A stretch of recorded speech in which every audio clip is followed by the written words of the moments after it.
મિત્રો નમસ્કાર। તો ખેડૂત મિત્રો આજે આપણે એ વિષય ઉપર વાત કરવા જઈ રહ્યા છીએ કે આજનો ખેડૂત તમે જોતા હશો કે ગમે તે જગ્યા ઉપર લાઈનમાં તમને જોવા મળશે।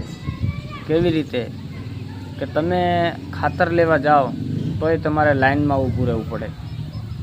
તમે માર્કેટ યાર્ડમાં તમારો માલ તૈયાર થઈ અને વેચવા જાઓ તોય તમારે લાઈનમાં ઊભું રહેવું પડે।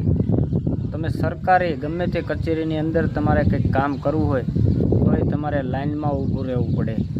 તમે કદાચ સરકાર ખરીદી કેન્દ્ર ઉપર ગમે તે પાકની સરકારે ખરીદી કરી હોય અહીંયા તમારે તમારો માલ લઈ જઈ અને અહીંયા કણે આપવાનો હોય, એનો તોલ કરવાનો હોય કેન્દ્ર ઉપર, તોય તમારે લાઈનમાં ઊભું રહેવું પડે। તો મિત્રો દરેક જગ્યા ઉપર તમે જુઓ કે ખેડૂત જ લાઈન ઉપર હશે, તમને બીજા કોઈ લાઈનમાં જોવા નહીં મળે। માર્કેટ યાર્ડની અંદર તમારું વાહન લેવામાં આવે।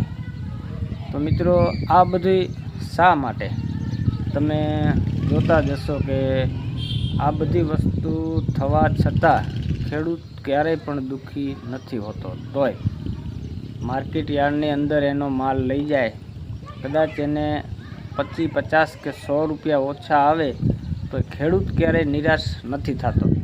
ખેડૂત એમ કહી દેશે કે હશે, આપણા ભાગની અંદર હશે, મળી ગયું આપણને। પણ તોય મિત્રો ખેડૂત દિવસ રાત, ટાઈટ, તડકો કે ઠંડી એ કાંઈ જોયા વગર એને તો એના ખેતરની ઉપર જવું જ પડે છે। મિત્રો ખેડૂત જ્યારે આખો દિવસ પોતાના ખેતરની ઉપર કામ કરી અને પાછો ઘરે આવે એટલે રાતે જો આજે ધણી વગરના ઢોર રેઢિયાર તમે જોતા હશો કે અહીંયા તો ઘણા બધા છે।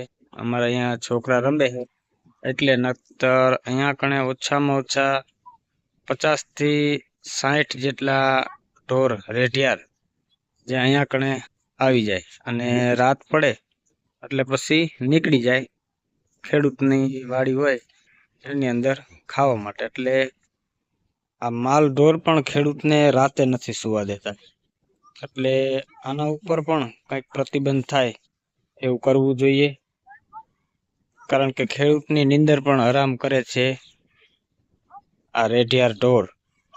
એટલે આના ઉપર પણ ખાસ ધ્યાન દોરવા જેવી બાબત છે। અત્યારે ઓછા છે, આમ આગળ છે, હવે બસ ટાઈમ થઈ ગયો છે। હમણાં આ છોકરા અહીંયાથી વયા જાય એટલે આટલામાં હમાય છે નહીં એટલે આવી જઈશ। જય જવાન, જય કિસાન।